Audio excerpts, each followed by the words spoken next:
morning, good afternoon, and good evening, everyone, depending on where in the world you are right now. Welcome to the very first day of the ADPN virtual conference with the theme of collaboration.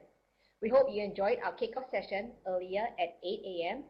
And the session now is Collaborating to Achieve the SDGs. Collaboration is the essence of life. The winds, the bees and flowers work together. Unity is strength. When there is teamwork and collaboration, wonderful things can be achieved. I am Dorothy Ching, your friendly ADPN host for this session and the best looking one on the ADPN team. I am delighted that you are here with us. ADPN is the largest network for philanthropists and social investors in Asia. No other network matches our reach here in Asia. Our mission is to move capital towards impact, to build you, me, and our future generation. The virtual conference runs this whole week. We will be sharing daily highlights live on LinkedIn, Facebook, and Twitter. So don't forget to share your experience with us by using the hashtag ADPN2020. A few housekeeping announcements before we start the program. If you get disconnected or have a bad connection, try to log out of the app and then log back in. If you are using the browser, highly discouraged, refresh the page. Ensure that you are not running other programs in the background. If you still run into issues, please go to the Tech Help Desk. Please note that this session will be recorded. You will be able to access the recording later on the ADPN conference website. There is a community chat box in this room. Feel free to introduce yourself and meet other delegates in the room. You can also share any comments throughout the session. There will be an audience Q&A towards the end. Do type your questions in the Q&A pod for the moderator. We also have a resource pod here. Feel free to access the materials that are listed here. Finally, to maximize your networking experience, if you are a member or a policy ticket holder, make full use of the ADPN connector. You can find it on the conference website. I will now introduce you to our lovely moderator, Matthew Bishop. Matthew is a former editor of The Economist and also the author of Philanthrocapitalism. Please join me in welcoming Matthew.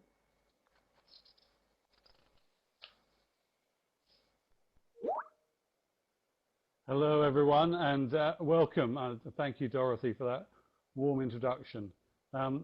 The focus of this panel is to really look at this moment that we're in today with the crisis around the COVID-19 virus and everything associated with it, and to ask, how do we use this moment to energize us to take the kind of big changes that need to be taken as a humanity if we're going to get back on track for the SDGs. And as you all know, even before this crisis began, the world was not on track to achieve the SDGs by 2030. The Social Progress Index that I helped co-found, we calculated that on current trends pre-pandemic, we would not be reaching the SDGs until 2072 at the earliest. Clearly, if we were to run that test again today, it would be much later than 2072. And these are targets that we hope to achieve by 2030. So how do we use this moment to move off continuing pre-existing trends and get onto a different track, a faster track? Pretty clearly, hence the title of this session, it's going to require a great deal of collaboration between people and organizations that maybe were not so good at collaborating prior to this crisis. A multi-stakeholder approach, governments, business, social entrepreneurs, philanthropists, venture philanthropists, all need to find ways to collaborate better than they've ever done before if we are going to get back on track. Now, we have an extraordinary panel to help us look at what we need to do if we're going to get on track, and I'm going to introduce them to you now. Firstly, though, we're going to ask you all a question so we know the kind of audience that is here today, who you are. And we've made, what some of you may feel is a slightly arbitrary distinction between two categories of person. One is a doer, So if you work for an NGO, a social enterprise, or a business, we'd like you to categorize yourself as a doer. On the other hand, if your primary work is for a donor organization or supporting the ecosystem of donors, please categorize yourself as a donor. And if you genuinely feel you're spending roughly equal times in each of those activities, please answer both. So if you look on your app now, you should see the poll up in front of you. So please fill in.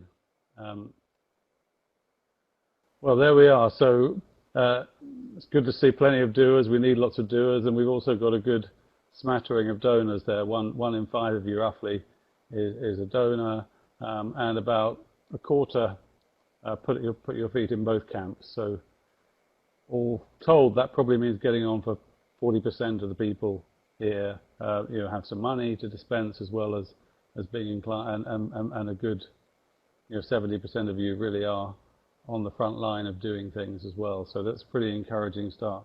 So the panelists that we have to help us address this question of how do we collaborate better, how do we get onto a much more faster pace of innovation at scale. We have Debbie Ang Din, who's co-founder of Proximity Design. She's had an extraordinary career in many organizations, including USAID, the UN, and the World Bank before Proximity Designs, and she's focused for much of her career on all sorts of challenging poverty alleviation activities in places ranging from Mississippi to Cambodia and Indonesia. Her current focus is really in Myanmar, where she's helped build one of the country's largest agricultural service platforms for farm technology, agronomy, and finance, really focused on helping small family farms be productive and profitable. And this has already impacted over 700,000 farm households and is closing in on a target of 1 million customers within the next few years. And she is a Skoll Foundation Social Entrepreneur Awardee. Next up, we'll have Neelam Sheba, who many of you will know as the co-founder and managing trustee of Industry Foundation, and also co-founder and director at Mother Earth, and a Schwab Foundation Social Entrepreneur Awardee. She is working on regenerative economies with parts of India's 200 million strong artisanal workforce, focusing on providing design, technical marketing, and management solutions to bridge the urban-rural divide.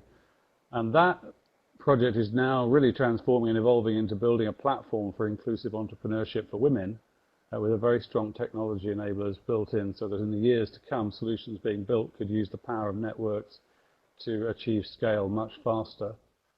She's a founding member of the Collaborative Initiative and Catalyst 2030, of which we'll hear more during this session, and also a founding member of Creative Dignity, designed to respond to the needs of the Indian artisan community during the coronavirus pandemic. And in her spare time, such as she has, Neelam loves to practice yoga. Then we have Vishnu Swaminathan, who is a leadership group member and vice president of Ashoka. He leads global partnerships and technology initiatives for change making, and is based out of Washington, D.C., and previous to that, he led Ashoka in Asia. He's been a social entrepreneur since 2008. He's created 2 independent organizations out of his work at Ashoka. One is the Indian Housing Federation, which is focused on policy and hybrid value chains of affordable housing. And the other is Nourishing Schools Foundation, which is focused on empowering school students to take charge of their own nutrition. And that's reached over 40,000 children in India. Also in his spare time, Vishnu tells us that he meditates daily to stay centered and stay apace with his work. And last but by no means least, Tim Hanstead, who is the CEO of the Chandler Foundation, and who I know for many years previous to this as the founder of Landesa, which is a global leading land rights organization that frequently appears in top 10 lists of top 10 NGOs. He is a Skoll Foundation Social Entrepreneur Awardee and the Schwab Foundation WEF Outstanding Social Entrepreneur.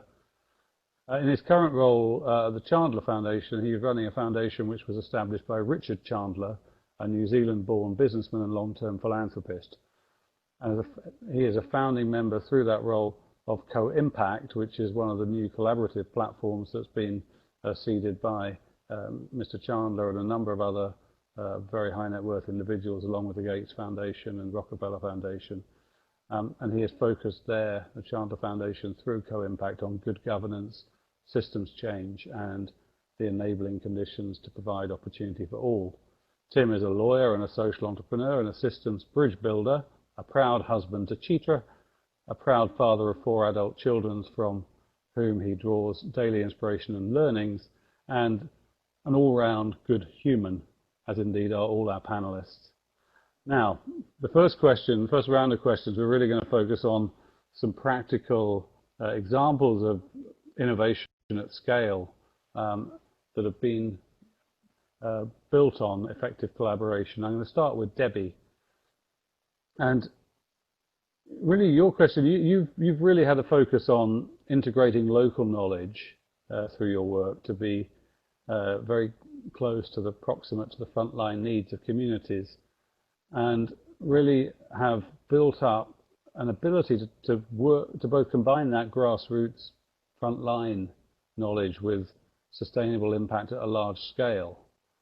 And I wonder what you could share with us, Debbie, in terms of what you've learnt about how to make that transition from the grassroots to scale, and particularly what forms of collaboration have been effective in delivering innovation for the communities you serve.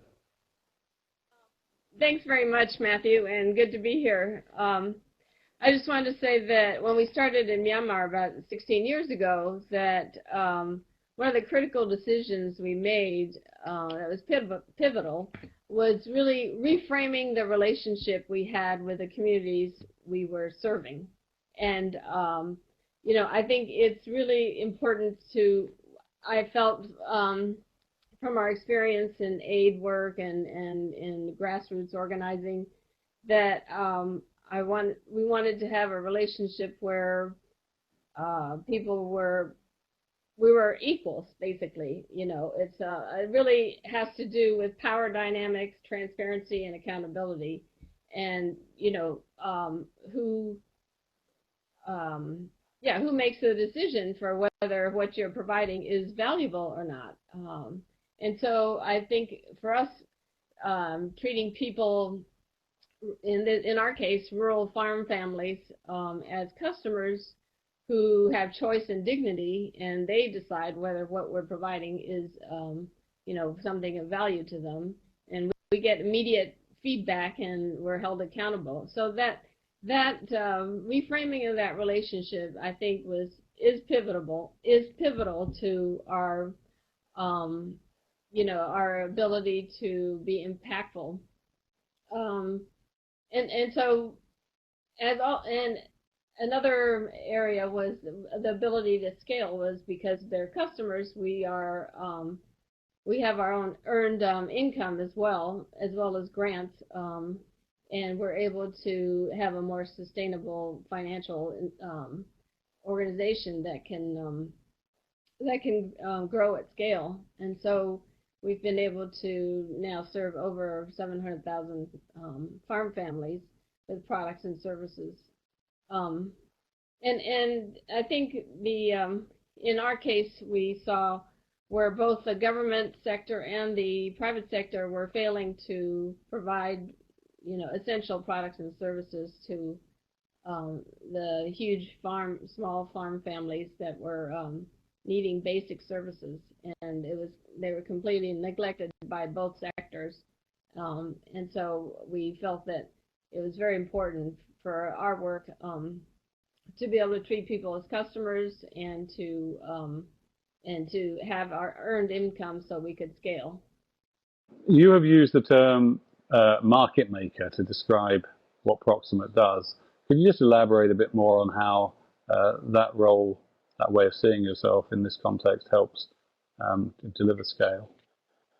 Yeah, and so when we saw this market that didn't exist of essential products and services that farm families needed, just basic things like irrigation systems. They were using, you know, heavy watering buckets on their shoulders, you know, 200-300 trips a day to just water crops. Just basic things were not available in the market, and so we said, well, how can we imagine and create a market and show people that there's a huge demand for this, so that other suppliers come in. So that is, how markets are made, to where we were able to stimulate demand, or show that there's demand for these products and services. And so today, 16 years later, there are other suppliers of small irrigation systems and products who have piggybacked on the market that was built. And so what we did was we seed the market by creating, designing products and innovative products that don't exist in the market, and we put them in the market. And so then people start adopting them and buying them, and then there's a demand, greater demand.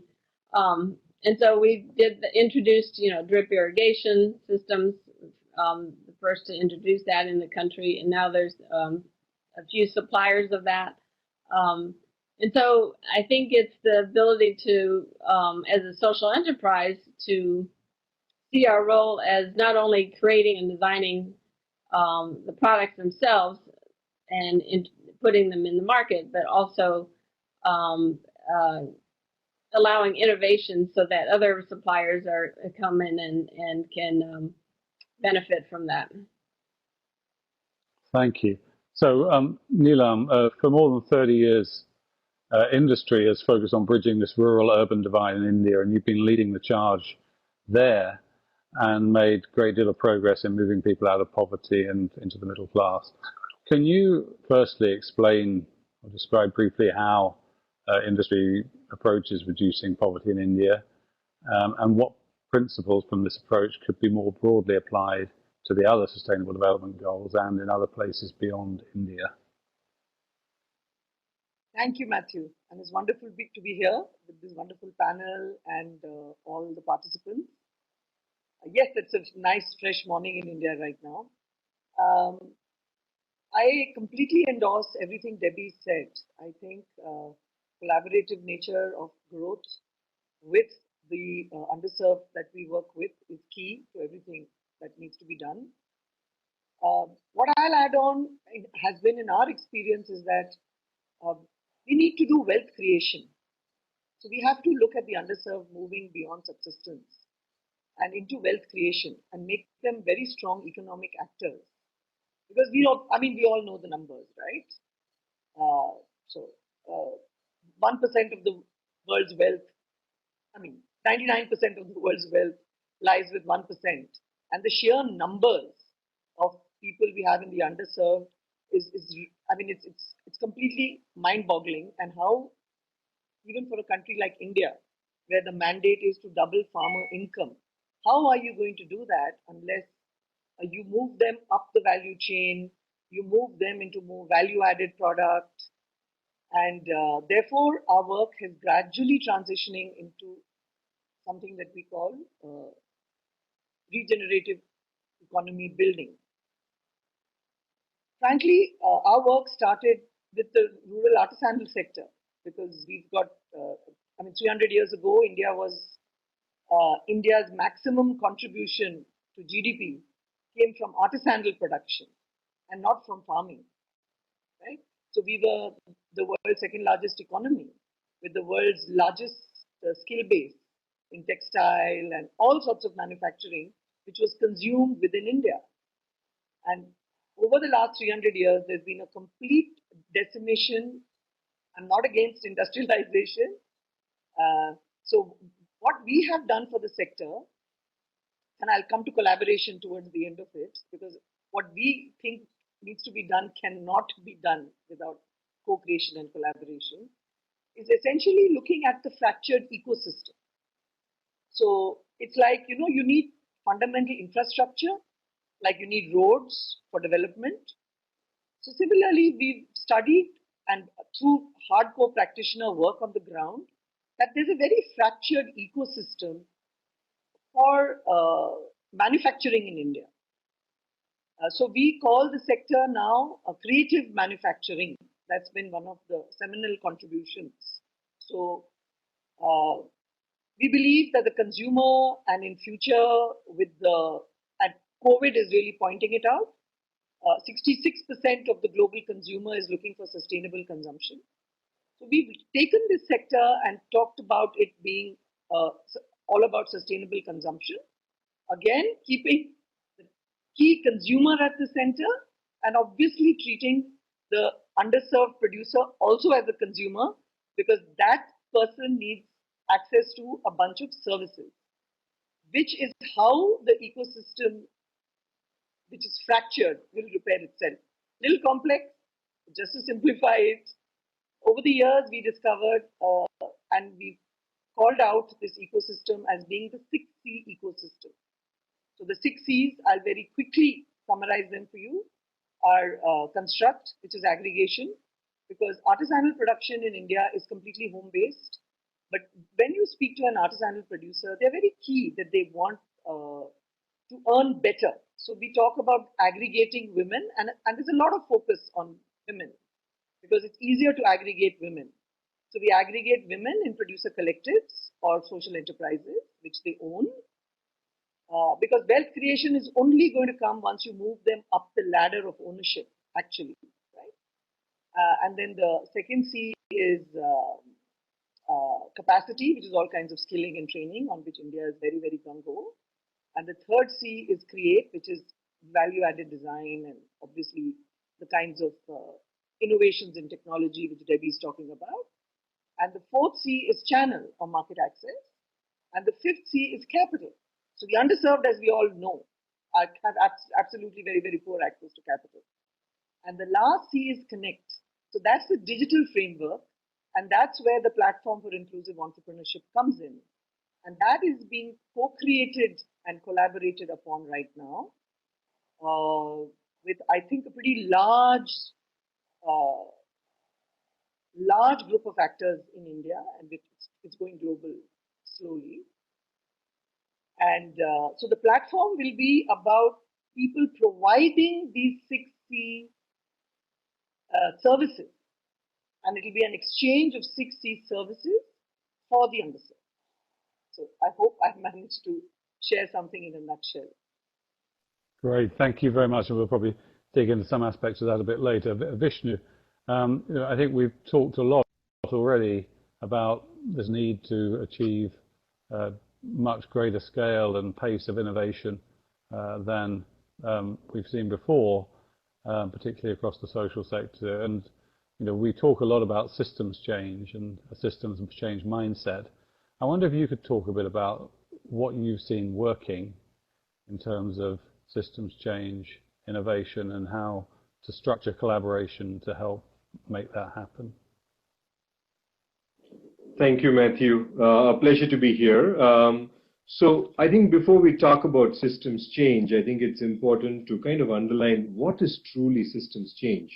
And in my experience and also in Ashoka's experience, we believe that the seed of systems change actually begins when a social entrepreneur, or any entrepreneur for that matter, begins to let go, right? Begins to let go of the ego of the idea. Meaning that's the fundamental beginnings of a systems change. Now, what do I mean by that is you have to move beyond your own organization to be able to cause systems change. Now, when you stop scaling your organization, or when you stop measuring your success by the size of the organization, then what do you do, right? Meaning the question is then what do you focus on? So, then you start getting completely driven by the impact of the idea rather than your own organization. And then you start to alter or shift or transform the system's characteristics. The system which is surrounding the idea, you begin to transform them. And obviously that requires collaboration. Now, there are various manifestations of systems change, what we have seen. And the most obvious one which everybody knows about is when you can change a policy. When you change something which governs much beyond your own organization, then you work with the government to change policy. That's the most obvious one. Then obviously, the other ones that are connected ones are, when you make sure your idea can be independently replicable, where many people are able to take your idea and run with it. Or, for example, you change the market dynamics by bringing various different stakeholders, or we call them as value chain innovations. And obviously the last one I just want to kind of mention is when you can really enable a lot of people to come and join your movement, right? So, and then, you start transforming mindsets of the society. So this is probably how we have seen various elements of systems change take place. And, obviously I can go on with a lot of examples of how this manifests in each one, but let me just pause here, Matthew. Yeah, thank you very much. And I think just to build on that point about policy and government, because I think anyone dealing with in the COVID-19 pandemic arena at the moment is very conscious of a lot of government money, but also a lot of government need out there. I just wonder what you've learned about working, particularly in the policy and working with government area, and any examples of success that you've seen in the past that could inform people grappling with these challenges today. Sure. My favorite example is of Takeshi-san from Japan. He's an Ashoka Fellow and a social entrepreneur, and he created an organization called CarePro. What he did was, it's connected to COVID because it's so important about early diagnosis, right? So even early days, in 2010 or something, he saw that the need for healthcare checkups was so important, right? So then what he did was he created Have we lost Vishnu there? I think maybe I'll move to Tim while we're waiting for Vishnu to return. I mean, Tim, you've been someone who has talked and written about collaboration, the need for collaboration for a long time, and you've also got involved in organizations like Co-Impact and with Catalyst 2030. Could you talk a bit about why and what you're seeing work? Wonderful to be here at the virtual AVPN conference and with this esteemed group of panelists, and I hope we get Vishnu back soon. You pointed out at the very beginning, Matthew, that we are not on track to meet the SDGs, and I think that we shouldn't lose sight of that. In fact, we're not anywhere close. We're going to have to, I think, change how we think about this and how we approach it. And in considering how to act differently, I think the social sector, that is social investors, philanthropists, NGOs, social entrepreneurs, should first realize that the world's ability to achieve the SDGs is going to depend much more on government and much more on markets, on business, than it will the social sector. And that's, I'm not sure that we fully have grasped that. And I want to put it another way. Governments and the business sector are much more important players than philanthropists and NGOs for creating good in the world or creating ill in the world. So I believe that recognizing that at the beginning is important. And that's not to say that that the social sector isn't important or that we should all give ourselves a pass. Not at all. In fact, the social sector has a very, very important role to play, but I think we need to change the dominant paradigm. Because I think the dominant paradigm of the social sector has been for us to look for problems, look for hurt, go try to address it with direct service delivery. And that, of course, is important. I'm not saying it's not important, but I think it shouldn't be the dominant paradigm. In most cases, those problems are the result of government failure or market failure. And I think we need to place much more focus and make the dominant paradigm of the social sector. How can we help government work better, more efficiently, and how can we help markets work more efficiently? And I think if we start doing that, we will do a better job of meeting our potential as a social sector. So you asked specifically. Yeah. Go ahead. Well, no, I was intrigued, particularly in the light of that, which I think is a very important point. But you've, at the Chandler Foundation, have recently supported Catalyst 2030, which is a social entrepreneur-led movement focused on achieving the SDGs. I mean, particularly given what you've just said. I mean, why Catalyst 2030 and why now? Yeah. Yeah, well, building on the points made by the earlier on the panelists, I mean, Debbie talked about making markets. Neelam talked about the ecosystems and essentially making industries work better. Vishnu's talking about systems change. All of this is moving upstream, looking at causes rather than symptoms, which is very much needed. We need better styles and platforms for collaboration. And so Catalyst 2030, which many may not be aware of, is a social entrepreneur-led movement for catalyzing change to accelerate progress on the SDGs through a systems change approach. And I'm really excited about it because I think it has great potential. You have literally scores, more than 100 world-class social entrepreneurs from all across the world who have gathered together very organically, who facilitated by some of the social entrepreneur kind of ecosystem organizations, Ashoka, Schwab Foundation, Skoll, Echoing Green, and they are looking at collaboration, not just collaboration among social entrepreneurs, collaboration across sectors, with government, with business, with donors. And so if you don't know about Catalyst 2030, take a look at the website. It's an exciting new movement, and I invite you to participate. But I think we need all kinds of new styles of collaboration, certainly across sectors, and among donors too. I mean, you mentioned co-impact earlier. Co-impact's a donor collaboration. It is born out of the idea that not a single donor or a single NGO can't address these big problems by themselves. We have to collaborate. We have to get more people in the room co-creating, learning from each other. Great. Well, look, we're more than halfway through already, so, and I want to come to audience questions and have one more round with each of the panelists before we do that. Before we do that, though, we have one more audience poll. And there's quite an interesting practical question here, which is, as we think about achieving the SDGs, do you think the bigger priority is to get better collaboration within a particular sector, or is it multi-sector collaboration that is really the priority at this moment in time? If you click on the app, we'll get a sense of how you're thinking.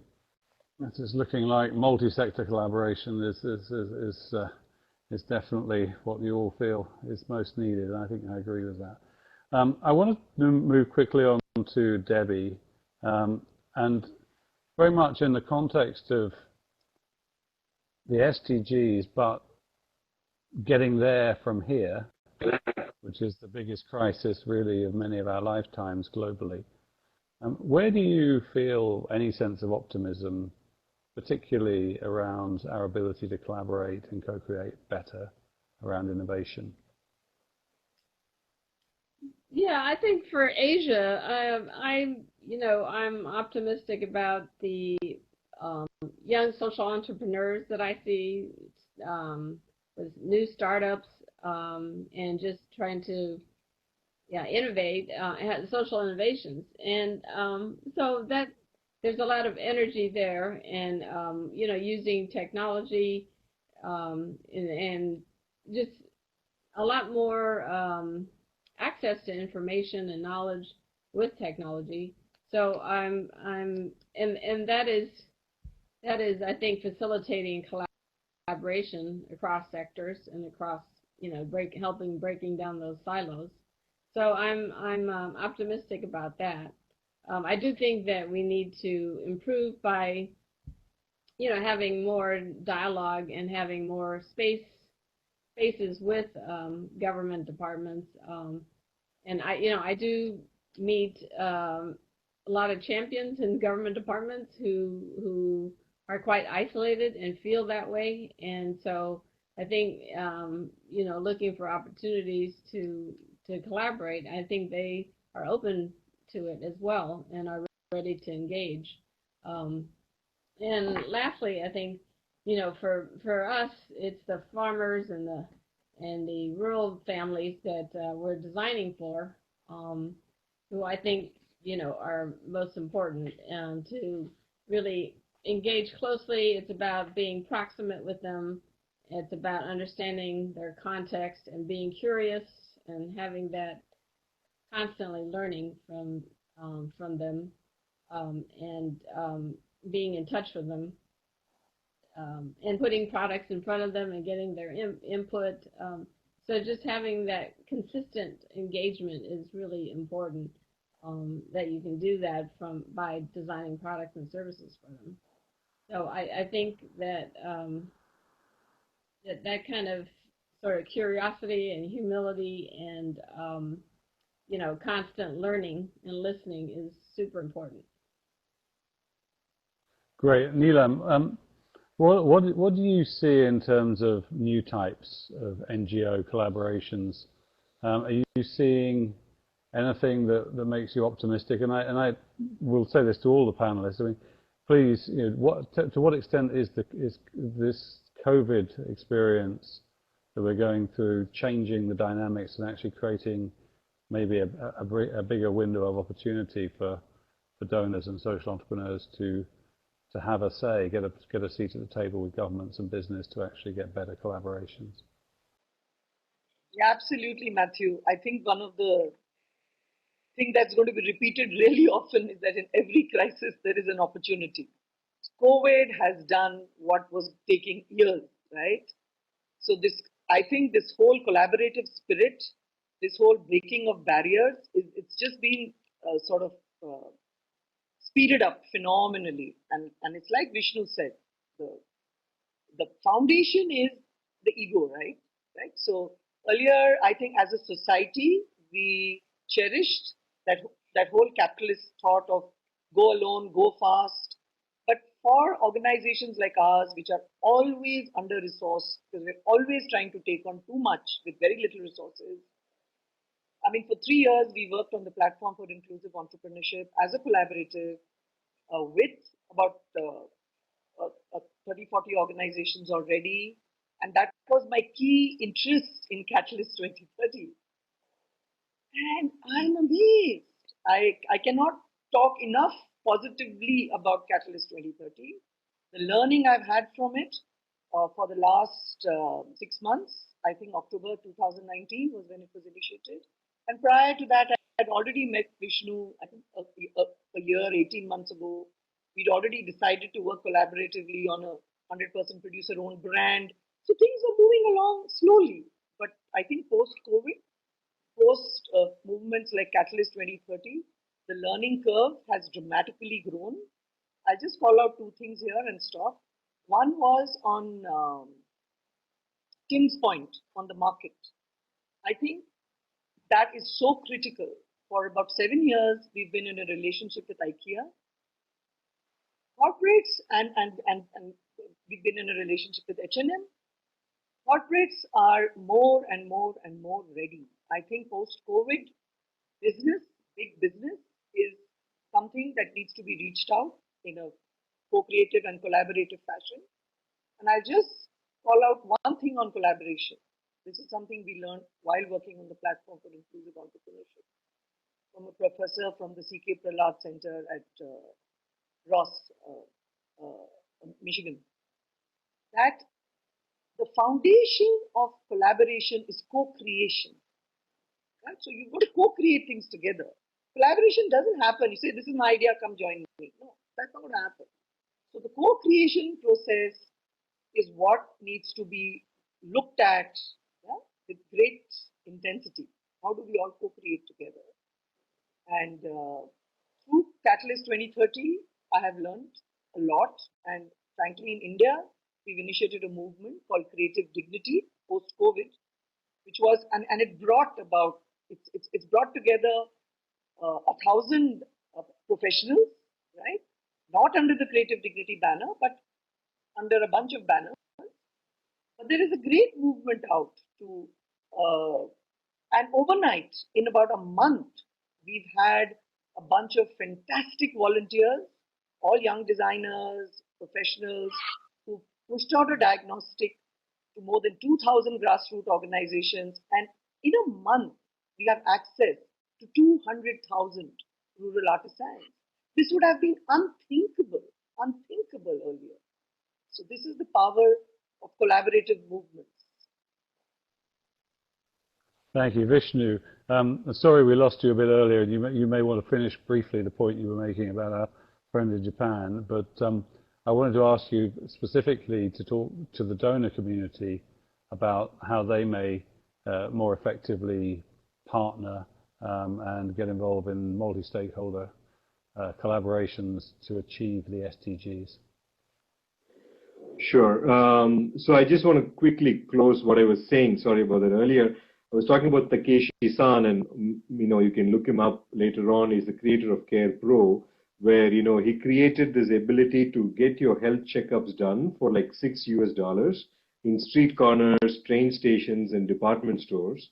And in 2014, the government actually picked it up and made a legislation based on that for getting self-health checkups. And now there are 1,600 competitors in Japan. So he actually took the idea and others copied it, right? So that's the beauty of systems change. I wanted to just point out that, when we talk about multi-stakeholder engagement, I just want to kind of go, just add on to what Neelam was saying. One principle I would really like to point out is, please try to engage unusual allies. Go beyond the usual suspects. Right? And the usual suspects are companies, the governments, and et cetera, et cetera. But how do we go beyond them to unusual suspects? I call them unusual allies. And when we talk about unusual allies, you never know. A quantum physicist might be able to solve a community problem. Have you thought about that? Like, how do you actually get the government to work with you? Have you worked with an economist? Et cetera, et cetera. I can go on and give you examples. But one of the key things to understand here is we need to have a midterm to a long-term perspective. You cannot do multi-stakeholder in a very short-term perspective. It's not going to work. And my experience has been that we have to make multi-stakeholder engagement as a core strategy, not just an add-on. The way you work has to change, and inherently to change it, you have to make it a core strategy. Companies are now, like what Neelam was saying, companies are more and more willing to do that. Governments are willing to do that, and they are willing to listen to social organizations, and social organizations are also willing to change that. So I think that is the core principle I would like to place here, Matthew. Great, that's very helpful. Tim, we've already talked about how the SDGs, we were not on track to achieve them even before the COVID pandemic, and as we think about building back better out of this crisis, I mean, are there specific thoughts that you have on how there is opportunity uniquely in this crisis to build those kind of collaborative approaches that we've been talking about? Yeah, thanks, Matthew. I think there is. I think that, as Neelam said, one of the advantages we have from this pandemic is that the pandemic has exposed the weaknesses in our systems, and I think highlighted the need to build up stronger systems for the long term. So for example, just to give you one example, I know there was a question that came in when I was talking earlier about how do we engage with the government in a way, but you think about personal protective equipment, and there's certainly as a NGO, one could think about an NGO providing PPE directly. But if you think about bigger systems and who is providing that, depending on the country, but the governments can play a much bigger role in providing PPE. And when you think about, well, the government procurement policies may be broken or inefficient, non-transparent, and not doing a good job of providing those PPEs, we could, more of us ought to be thinking about how do we change government procurement policies. It seems like a kind of an obscure thing, but a third of government spending comes through government procurement. And when that government procurement is non-transparent or inefficient or corrupt, we have real problems, and there is real opportunities for us now that the pandemic and other things have exposed the weaknesses of the systems. I can't help but think about things going on in the country where I live right now in terms of Black Lives Matter. We have instances of police brutality, of course, that have been going on forever. We're becoming more aware of them now because everyone now has a video camera in their pocket.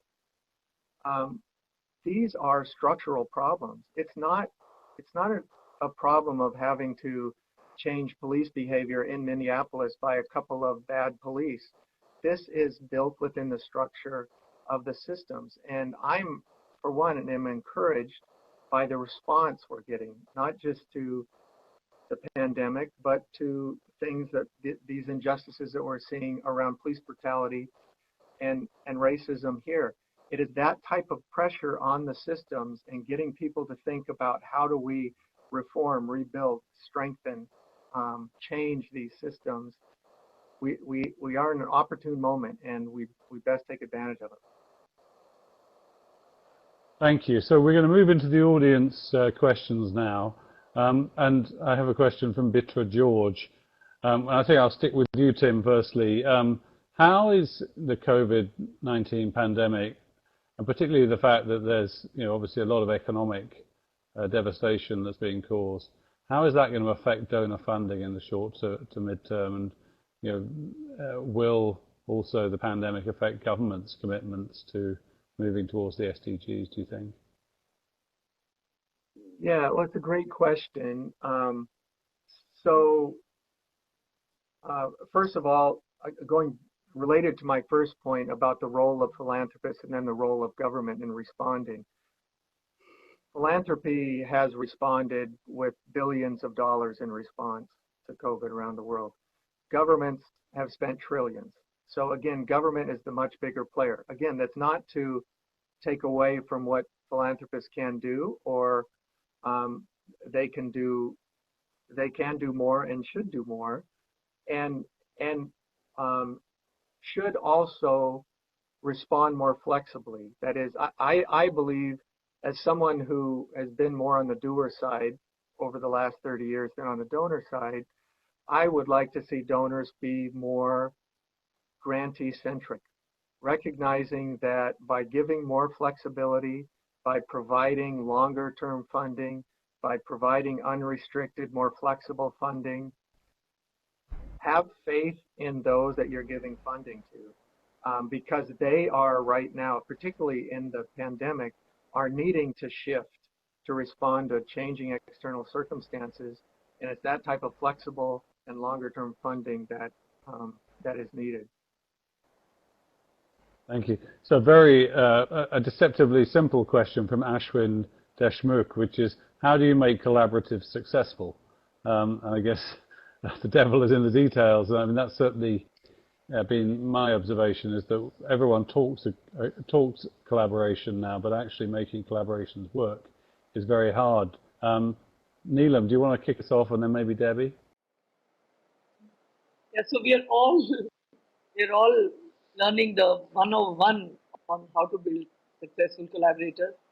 But frankly, I think it's got a lot to do what Vishnu said, right? You really have to keep your egos down, have a lot of patience, a lot of trust. I think trust is super key, right? So, and the fact that you can't do it anyway yourself. There's just no earthly way, right? The scope of problems are just too immense. So, and also there needs to be structure. There needs to, we're seeing that. Structure is required. So there can always be a lot of good intent, but structure is critical. Governance is critical of the collaborative. So, but I think a shared vision is key. That's where it all will start from. And I hope that answers the question. I think it's I think it is about Can you That's hear on me? now. It is on now. Yep. Yeah. Yep. Yeah. I think it is about building unusual allies, as Vishnu said, and in order to do that, it does take time to build trust, and not take credit for things, and just be willing to listen and hear the other person's side, as and understand their context. Context is everything. And again, I believe that being proximate is also really important, and just understanding the nuances of a situation and a problem, and then and understanding that stakeholder's point of view is very important. And so it's about context and getting in their shoes and understanding where they're coming from. Thanks. We've got a question from Mark Sayer, which is, do you have any advice or suggestions for NGOs who want to engage government and business sectors in a strategic approach where everyone has a seat at the table rather than only asking for funding and support? Vishnu, maybe you kick us off on that, and then maybe Neelam. Yeah, I think we obviously, we cannot just depend on the government on support financially, right? So basically, we just need to look at all the collaborations we can bring to the table. I think what is key here is knowledge, and what works on the ground. I think the how-tos are the ones which are so critical, and that's kind of what all the stakeholders are looking for, and even the government.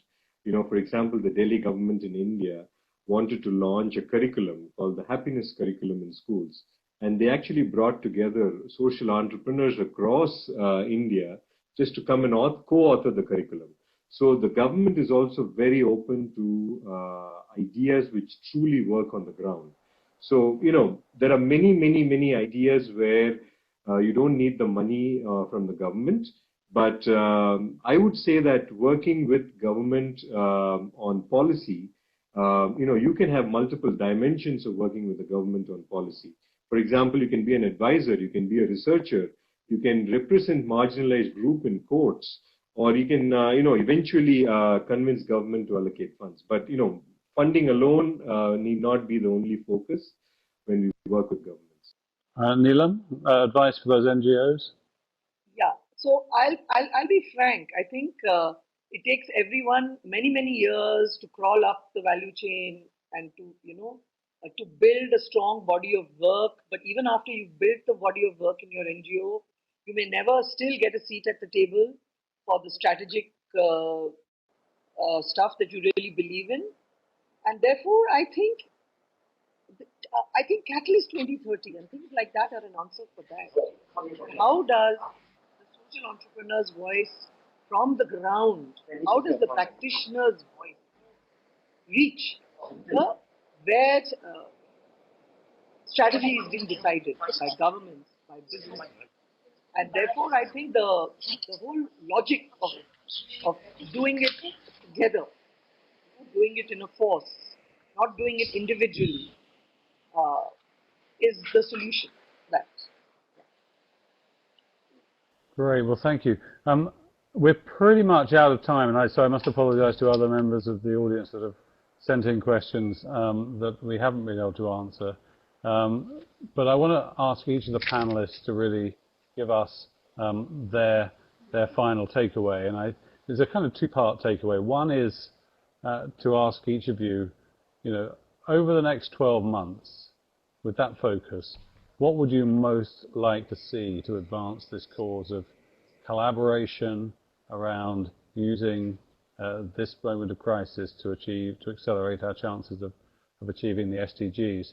And then I would ask each of you if you could think of one particular application in Asia of that one thing that you're flagging up. So we will go in the order we started with Debbie first.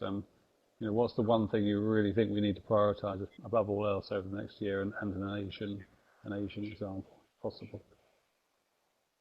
Yeah, I think for me it's I think it's the food crisis that is very much a crisis within a crisis.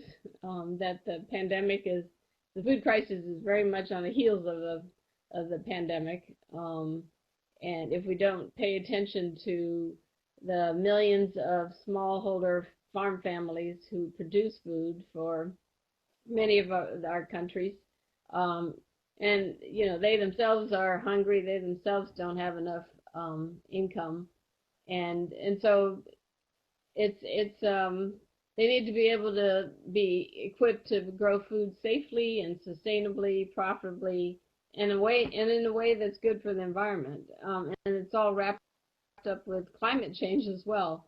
So I think if that basic, foundation to the planet and the food production is not taken care of, then I think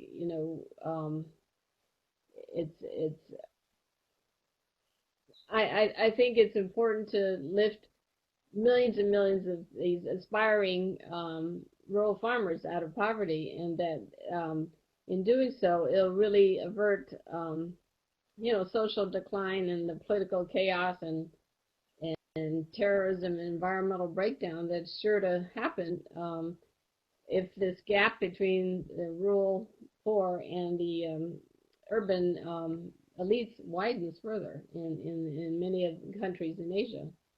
So I hope yeah. Okay, I'll move swiftly on to Neelam, and just a reminder, we're almost out of time, so please keep your remarks. This is a final sort of one sentence summing up, please. Yeah, I mean, just the pandemic is decimating our economies, and the people who are going to bear the brunt of it are those at the bottom of the value chain, right? We've had millions of migrants heading back home to the villages, and what are they going to do there? What are they going to eat? They left in the first place because they were not able to survive. So, and I'm sure that can be across Asia, right? So just sharing this thought that how do we really expect trickle-down economics to still work, right? I don't think it's worked or is working. So we've got to just focus on systems change fast now, starting now to help these people out. Great, Vishnu. Yeah, for me, we cannot let problems outrun solutions. So to tackle all the problems which we are facing, we need millions and millions of people to become change makers. So can we make our jobs as a core part of our jobs to actually inspire, train, get people to become more change makers and show them the path and mentor them, advise them, get them to be change makers. And that can be applicable globally, Matthew. Yeah, I think the pandemic has shown that we have a governance crisis, and that the social sector needs to spend more time and energy on focusing on improving governance, making government more accountable, more participatory, more capable. Great. Well, this has been a really great discussion. My final thought is twofold. Firstly, that I think Tim made this point that we have had a very graphic example during this pandemic of just how flawed our existing systems are, how inequitable and how badly functioning are. We are never going to get a clearer demonstration to the rest of the world of the need for systems change. And the other is the point that I think Neelam made, which is let's think out of the box about who our allies are, and particularly find new allies, look to government and business to have new relationships there, because if we can't harness those institutions and bring them to the cause of systems change, then we're not going to succeed in delivering anything close to the SDGs. So I think we've had lots of great practical advice here and some inspiration, and I hope this sets up the rest of the AVPN virtual convening over the next few days to really come up with some big, bold systems changing visions and commitments. I'd like to thank everyone and hand back to Dorothy. Thank you, Matthew. This was a very popular session with over 800 people turning in. The generous support of our lead partner, Chandler Foundation. The next session is taking place at 12 p.m. It will be of great interest to many of you. The challenges for corporates in navigating the COVID-19 pandemic. Do tune in as you are enjoying your lunch, and I am sure your food will taste that much sweeter. If you're an ABPN member or a policy ticket holder, do continue chatting with your speakers and fellow delegates through the ABPN connector. Do check out the ABPN Hub as well and explore our thematic lounges. You can find both the connector and the hub on the conference website. Connect and hub, connect and hub, connect and hub. That is the power of our network. As we close, please fill in a session survey on your way out. It has just 4 questions and will take 30 seconds. The survey will pop up on your screen after this. We hope this has been a meaningful session for you. Remember, collaborate to innovate. Have a great day and an amazing week at the ABPN Virtual Conference. May the bandwidth be with you.